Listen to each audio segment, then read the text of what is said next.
깊이 있게 뉴스 속으로 시사인이 만드는 정치 라이브 김은지의 뉴스인 4월 7일 방송 시작합니다. 안녕하세요. 저는 시사인 김은지 기자고요. 오늘은 제주항공 참사가 일어난 지 100일이 되는 날입니다. 깊은 위로의 말씀을 다시 한번 전하면서요. 진상규명을 위해서 힘이 써지도록 다시 한번 기원하도록 하겠습니다. 그러면 첫 번째 코너 바로 들어가겠습니다. 쏟아지는 뉴스에 어떻게 반응해야 될지 알려드리는 시간 뉴스 리액션입니다. 김야아 기자 안녕하세요. 네, 안녕하세요. 네, 신인기 변호사님 축하드립니다. 아유 감사합니다. 그 세상에 이미 많은 축하가 올라오고 있습니다. 예, 뜨끈뜨끈한 이제 새신랑 대표, 새신랑 대표입니다. 아유 감사합니다. 그 축하해 주셔서 감사드리고요. 댓글로도 많은 분들이 올려주고 계시는데 잘 살도록 하겠습니다. 감사합니다. 네, 그러면 첫 번째 뉴스 키워드 들어가 보죠. 네, 아직도 관저 퇴거 안 한 윤석열, 김건희. 네, 왜 아직도 안 나가고 있는지 모르겠습니다. 네, 박근혜 전 대통령은 현재 이 탄핵 판결이 있은 지 56시간 만에 퇴거를 했는데요. 윤 전 대통령과 김건희 여사는 아직도 관저에 있습니다. 대통령 경호처가 이 서초구의 아크로비스타를 중심으로 이 경호 계획을 수립하는 등 이 퇴거를 준비 중이라는 이런 말들이 전해지고 있지만 현재까지 정확한 날짜조차 정해지지 않았는데요. 무엇보다 윤 전 대통령이 현재 결정에 승복을 하거나 사과를 하는 대신 자신의 지지자들을 향한 메시지만 낸다는 점도 이제 주목이 됩니다. 어제 이제 자신을 지지해온 이 국민 변호인단을 향해서 저는 대통령직에서 내려왔지만 늘 여러분 곁을 지키겠다. 여러분의 여정은 대한민국의 위대한 역사로 기록될 것이다. 이렇게 언급을 했는데요. 헌재가 비상계엄을 위법하다라고 판단을 했는데도 이를 무시한 채 강성 지지층을 향한 이 결집을 호소한 셈입니다. 그러면서 이 사실상 이 관저 정치를 이어가고 있는데요. 지난 4일에는 국민의힘 권영세 비대위원장과 권성동 원내대표를 만난 자리에서 이 당을 중심으로 대선에서 승리하기 바란다. 이렇게 당부를 하는가 하면 지난 5일에는 나경원 의원과 1시간가량 차담을 하면서 어려운 시기에 역할을 많이 해줘서 고맙다, 수고했다라고 이제 격려를 한 것으로 알려졌습니다. 또 이제 변호인들과 만찬을 이제 가지기도 했는데요. 새로운 인생을 또 시작하게 되었다라고 하는 이 소회를 밝힌 것으로 전해졌습니다. 이 발언을 두고 윤 전 대통령이 조기 대선 국면에 있어서 어떤 상황 정치를 하려고 하는 것이 아니냐 하는 이 정치권의 해석도 나오고 있습니다. 네, 새로운 인생을 시작하게 되었다. 이 말은 어떻게 해석해야 될까요? 글쎄요, 뭐 이제 윤석열 전 대통령이죠. 윤석열 씨가 이제는 뭐 유튜브를 할 수도 있다, 뭐 이런 얘기도 나오고 있는데 그 새로운 인생을 뭐 시작하는 거에 앞서서 본인이 마무리할 거는 제대로 해야 될 거 아니겠습니까? 지금 메시지를 2번을 냈는데 자연인 윤석열, 공적 기관으로서 대통령직을 수행했던 윤석열 이 두 가지 지위가 있는 거거든요. 근데 어디를 찾아봐도 공적인 기관이라고 하는 대통령직을 지냈던 윤석열의 메시지는 전혀 보이지 않는 겁니다. 그렇죠. 본인의 개인적인 사사로운 거의 뭐 문자 메시지 정도로 얘기해야 될 수준의 내용을 공개적으로 좀 내고 있기 때문에 이렇게 공사 구별이 안 되는 사람에게 정말 대한민국을 맡겼다라는 전 국민적 자괴감이 있을 거고요. 무엇보다 지금 퇴거불능 상태 아닙니까? 사실은 여기가 보안시설이기 때문에 이렇게 오랜 시간을 있게 되면은 물론 퇴거에 관한 명확한 규정은 없습니다만은 길어지면 문제가 되는 거거든요. 뭐 공무집행 방해가 될 수도 있고 해서 저는 이 부분도 빠른 시일 안에 전 한덕수 권한대행이 조치를 좀 취하고 국민들이 염려하시지 않도록 파면에 따른 후속 절차 이행을 저는 반드시 좀 해야 된다라는 생각이 듭니다. 네, 댓글창에서는 구치소를 가야지 무슨 유튜버냐라는 식의 이야기를 해주고 계시는 분이 계시는데요. 구치소 가면 유튜버 못합니다. 네, 그렇죠. 그러니까 유튜버는 됐고 지금 피의자로서 구속 피의자 역할을 해야 된다 이런 지적인 것 같은데요. 그 도통 언제쯤으로 예상하십니까? 나오는 시간? 글쎄요, 지금 뭐 박근혜 전 대통령에 비했을 때 지금 윤석열 씨의 퇴거 시점은 상당히 늦어지고 있는 건 사실인데 아마 이제 돌아오는 주를 넘기기는 어려울 겁니다. 그래서 지금 뭐 예를 들면 강아지들도 많고 뭐 고양이도 많고 해가지고 뭐 어디로 가느냐, 뭐 경호 문제 해서 뭐 아크로비스타 주민들이 싫어한다 뭐 이런 얘기들이 많은데 그런 사정들을 지금 국민들 앞에 구구절절하게 좀 구질구질하게 이야기할 때가 아니거든요. 그래서 정말로 본인이 원래 거처하던 아크로비스타로 가든지 만약에 그게 안 된다고 하면은 뭐 어디 제3의 장소라도 빠르게 마련을 해서 빠르게 비워줄 곳은 비워주는 것이 맞는 거 아니겠는가. 저는 더 추한 꼴로 가지 않기를 바랍니다. 여기서 마무리되기를 바라고 있습니다. 네, 두 번째 뉴스 넘어가 보죠. 대선 출마 선언 잇따르는 국민의힘. 네, 탄핵 반대 오랫동안 외쳤던 거에 비해서는 굉장히 빠른 모드입니다. 네, 윤 전 대통령 파면 나흘 차인 오늘 국민의힘이 조기 대선 경선을 준비할 당 선거관리위원장에 황우여 전 비대위원장을 임명을 했습니다. 당내 사정을 잘 알고 이 경선 관리를 객관적으로 할 적임자라는 이제 이유인데요. 그간 내란을 옹호했다 이런 비판을 받았던 권성동, 권영세 투톱 체제도 유지하기로 했습니다. 이 조기 대선까지 시간이 많지 않다라는 그런 취지인 건데요. 이 대선은 6월 3일 치러질 것으로 보입니다. 사실 윤 전 대통령이 탄핵되기 전까지는 당내에서 뭐 조기 대선 관련한 얘기가 거의 금물이었는데 탄핵 나흘 만에 여권에서는 이 출마 선언이 쇄도를 하고 있습니다. 이 주말부터 오늘까지 나온 인물들, 그 보도들 중심으로 좀 거론을 해보면요. 우선 홍준표 대구시장이 시장직에서 물러나겠다 밝히면서 대선 경선에 나서겠다라고 하는 뜻을 공식화했고요. 안철수 의원이 내일 광화문 광장에서 이 대선 출정식을 진행합니다. 또 유력 후보로 거론되는 김문수 장관도 대선 출마 선언하겠다라고 하는 이 뉴데일리의 보도가 나오기도 했는데 김 장관은 이후에 이제 부인을 하기는 했지만은 오늘 또 보수 진영에 속한 전직 국회의원 125명이 김 장관의 선거 출마를 공개적으로 촉구하는 기자회견을 열기도 했습니다. 이외에도 이철우 경북지사가 오는 9일 출마 선언을 한다고 하고요. OBS 보도에 따르면 유정복 인천시장이 같은 날 인천 상륙작전을 했던 이 현장에서 대선 출마를 합니다. 또 한동훈 전 대표도 홍준표 시장과 같은 빌딩에 대선 캠프를 마련했다라고 하는 보도가 나왔고 원외에서는 이정현 전 대표가 출마를 선언했습니다. 이 외에도 유승민 전 의원이라든지 오세훈 서울시장 또 윤상현 의원 등이 경선 참여를 검토 중인 것으로 알려졌습니다. 이름만 거론해도 정말 빽빽할 정도로 여권에서는 후보들이 쏟아지고 있는데요. 반면 야권에서는 유력 주자인 이재명 대표를 제외하고 김두관 전 의원이 오늘 대선 출마를 공식 선언했습니다. 어대명 경선으로는 본선 승리를 장담할 수 없다면서 개헌 대통령이 되겠다 이렇게 선언을 했습니다. 네, 김영하 기자가 정리한 거에 따르면 번호를 다 매겨놨는데요. 10명이나 벌써 되네요. 아직까지 10명이면 더 있을 수도 있다라는 뜻인 건데 아니 왜 이렇게 탄핵 반대한다라는 이야기를 하다가 바로 이렇게 모두 전환이 되는 거라고 보세요? 그러니까 이제 아무래도 국민의힘이 어떤 상황인지를 저는 단적으로 보여준다고 봅니다. 그러니까 뭐 대선 주자 10명만 나올 이유 있습니까? 한 100명 나오면 어떻습니까? 더 나왔으면 좋겠어요. 아, 뭐 푸류두사 101인가요? 예, 뭐 100명 나와도 재밌을 것 같아요. 예. 흥행도 되고. 근데 지금 그만큼 국민의힘이 안에가 거의 뭐 콩가루 상태. 제가 썼던 책의 제목입니다만은 보수의 종말의 실현 상태. 이제 보수의 종말로 가고 있는 예. 거의 목적지에 다다른 그런 상황 아닌가, 재기불능의 상태 아닌가 싶고요. 지금 이 윤석열 씨의 파면이 어떻게 이루어진 겁니까? 박근혜 전 대통령은 뇌물 가지고서 중대하다 해서 파면이 됐지만은 이 윤석열 씨에 대해 가지고는 내란, 그러니까 국정을 문란하게 했다라는 국헌문란의 죄를 물어가지고 지금 또 형사재판도 받거든요. 그런 어마어마한 헌법 파괴 행위를 했는데 그 당에 윤석열 씨를 당원으로 갖고 있는 그 정당에서 권력을 내가 먹겠다라고 지금 이렇게 수십 명이 뛰쳐나오고 있는 이 상황. 이걸 누가 납득을 할 수 있겠습니까? 그래서 저는 국민의힘이 이렇게 이제 소멸의 길을 간다고 보고요. 많은 분들이 걱정을 하실 겁니다. 저는 이 내란이 진압되기 위해서는 윤석열 파면을 토대로 해서 새 정부가 출범이 돼야 내란 진압이 완성이 되거든요. 근데 지금 대선을 치러야 되는데 뭐 걱정들이 많이 또 있으실 것 같아요. 근데 저는 걱정할 필요 없는 게 국민을 믿고 가면 되는 겁니다. 전 내란 진압은 국민들이 하신다고 보고요.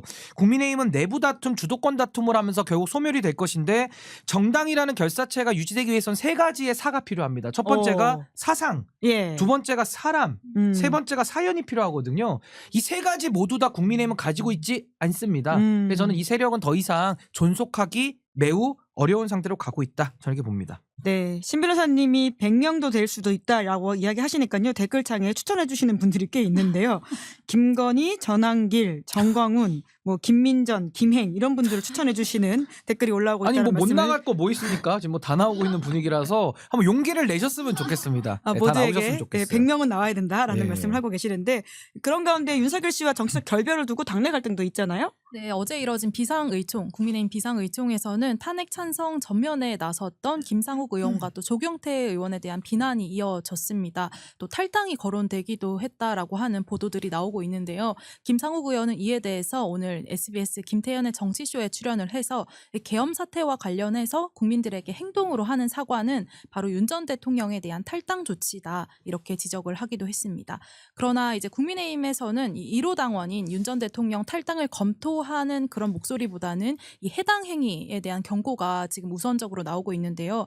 권영세 비대위원장이 오늘 회의에서 앞으로 이 경선 과정이나 대선 과정에서 있을 수 없는 해당 행위에 대해 엄격하고 가혹하게 처리해 나가겠다 이렇게 경고의 메시지를 날리기도 했습니다.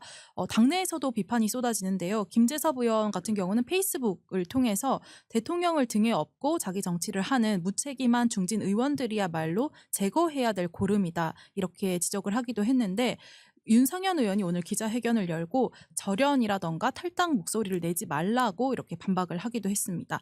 그러면서 이런 말도 남겼는데요. 사실 대통령 주변에 신당을 창당하려는 사람들이 많다. 그러나 대통령은 그런 말씀을 배격한다. 이렇게 말을 했습니다. 네, 심지어 윤 어게인이라고 하면서 본인이 윤상현 거기 장사까지 하는 메시지를 내긴 했던데요. 왜 이런다고 보십니까?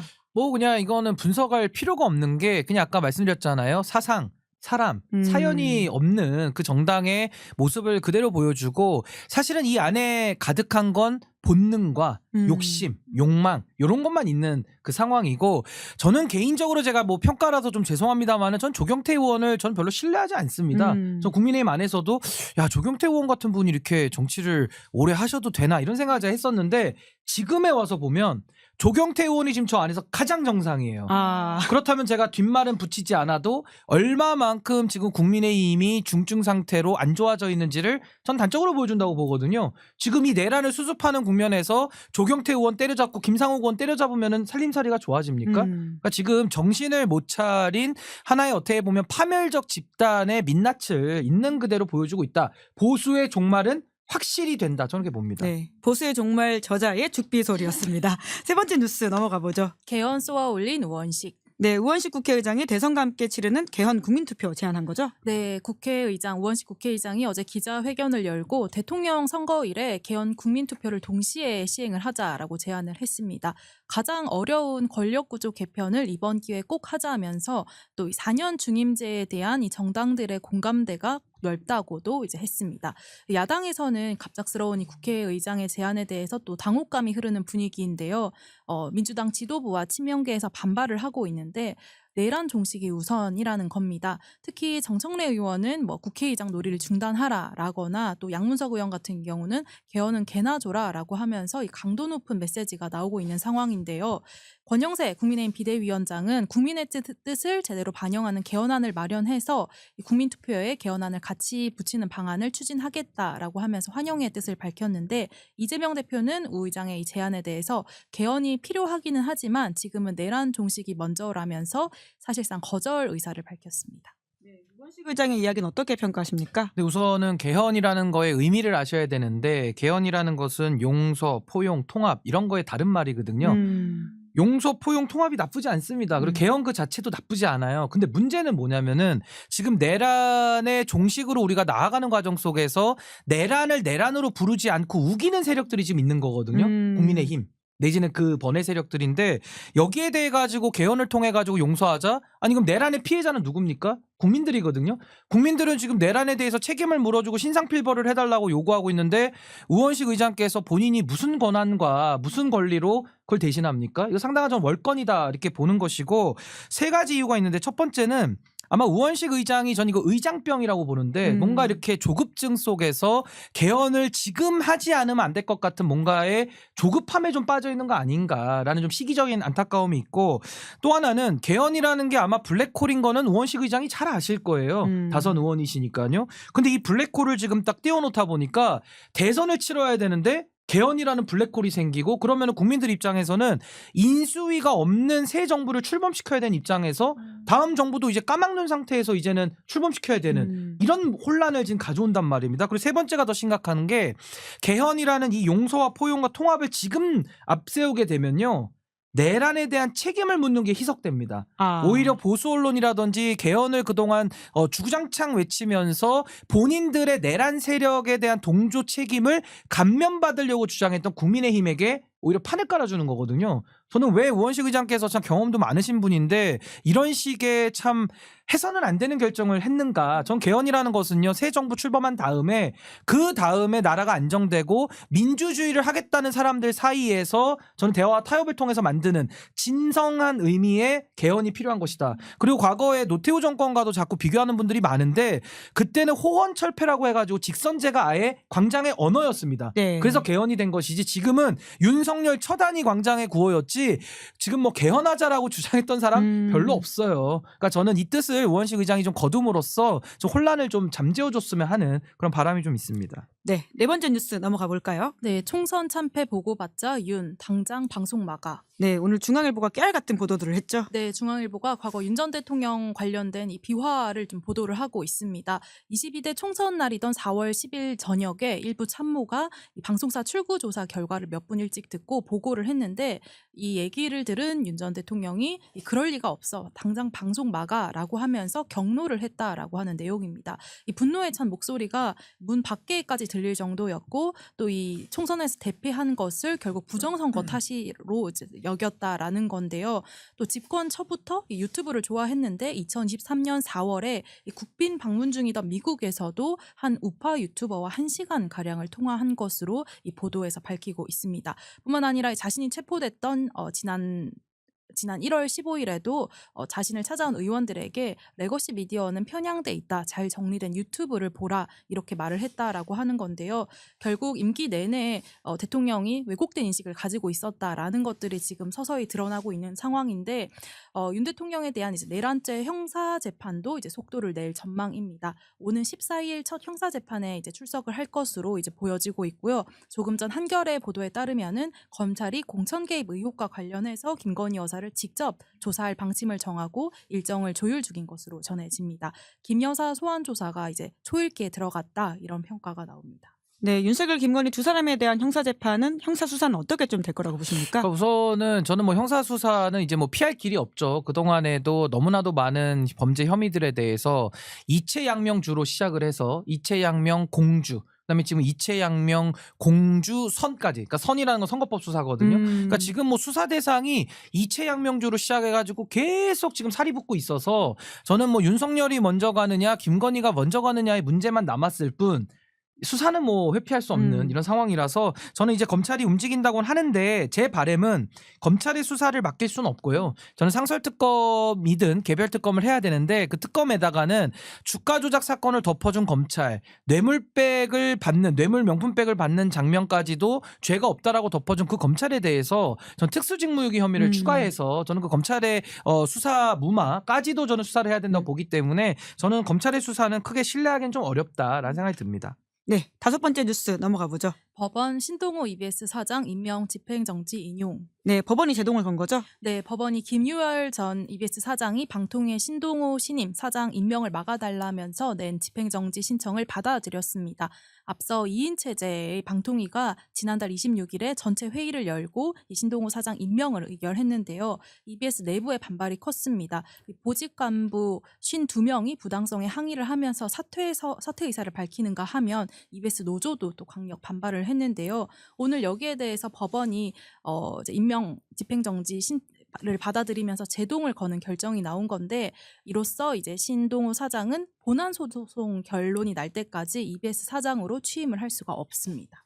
네, 만약에 정권이 바뀌게 될 경우에는 여러 가지 이슈가 있음에도 불구하고 이진숙 위원장이 밀어붙이고 있는 상황인데요. 좀 법원이 제동을 걸었는데 오늘 재판 결과 어떻게 좀 평가하십니까? 이건 뭐 너무나도 당연한 수순이죠. 그러니까 이진숙 방통위원장에 대해서는 헌법재판소가 4대4로 이제 파면에 이르지는 않게 했지만은 결국 그렇다고 이진숙 위원장이 했던 행동들이 정당화되는 건 아니거든요. 그전에도 2인 체제에서 수없이 의결했던 부분에 대해서 현재 대법원까지도 문제를 제기했던 상황인데 이번에 또 2인 체제에서 의결을 해가지고 자기 편끼리 또 한 겁니다. 그렇다면 방통위의 설치에 관한 그 합의제 기구로서의 그 내용이 무시되기 때문에 이번에 법원에서 집행정지를 인용을 한 것이고 이진숙 위원장은 이제 뭐 정권이 뭐 바뀌더라도 방통위원장을 할 수는 있겠습니다만은 이런 식의 본인의 직권남용에 가까운 행위들을 해내게 되면은 전 앞으로는 수사 대상에 올라갈 가능성이 매우 높기 때문에 본인이 그 행위에 대한 전 책임까지도 같이 져야 된다 그렇게 생각합니다.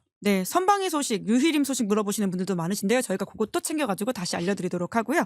끝으로 신인계 원샷 원킬 신 변호사님이 꼽아주시는 2주의 사진 한번 보고 갈까요? 예, 이주의 사진은 그 전한길 강사가 머리를 감싸고 있는 상당히 좀 괴로워하는 표정이죠. 그래서 왜 이렇게 괴롭나 하고 봤더니 이제 탄핵에 대해서 본인은 이제 4대4 기각서를 좀 믿었던 것 같아요. 그래서 저분들이 얼마나 논리가 없으면은 4월 4일이니까 4대4다라는 아주 그 미신적인 주술적인 근거까지 쓰면서 정신 승리를 위해서 했고 또 내부 단결을 위해서 노력을 많이 했는데 결과적으로 헌법재판소가 8대 0으로 전원일치 파면을 했을 뿐만 아니라 세부적으로 들어가면은 5가지 사유에 대해서 모두 중대성을 다 인정했기 때문에 8 곱하기 5는 40 아닙니까? 예. 40대 빵으로 지금 탄핵이 인용이 된 거예요. 그러다 보니까 지금 전한길 씨는 이제 흰수건을 던지고 더 이상은 못 해먹겠다. 그래서 오늘도 이제 카페에다가 이제 정치 관련 글을 다 지우고 다시 강사로 가겠다라고 이제 선언을 했기 때문에 참 전한길의 아주 짧고 굵었던 뭐 구운몽이라고 할까요? 하여튼 뭐 그동안에 이 아주 꿈 같았던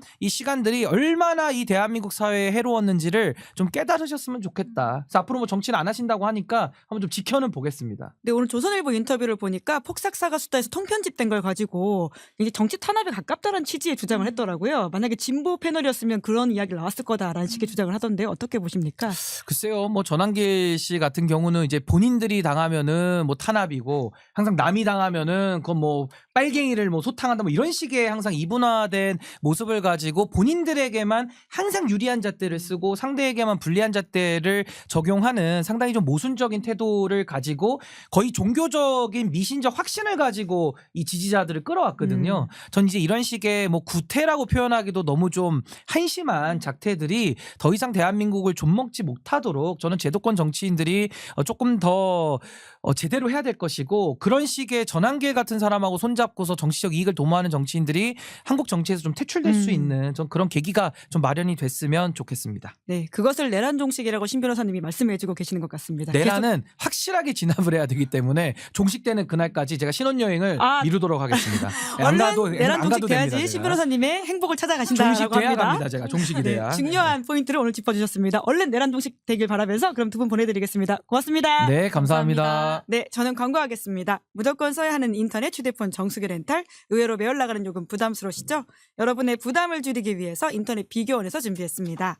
인터넷 신규 가입 시에 최대 48만 원, 휴대폰 구입 시에 최대 50만 원, 정수기 렌탈 시 최대 30만 원, 최대 128만 원의 혜택을 놓치지 마십시오. 지원금이 타사보다 적다면 지원금 차액의 150%를 보장해드리는 비교원 보장제를 시행하고 있으니까요. 현명하게 비교해 보십시오. 현금 사은품 혜택 원하지 않는 분들에게는 55인치 삼성 TV도 준비되어 있고요. 시사인 유튜브 시청 중이다 이렇게 말씀하고 가입하시면 현금 비밀 혜택도 추가로 드리고 있다고 합니다.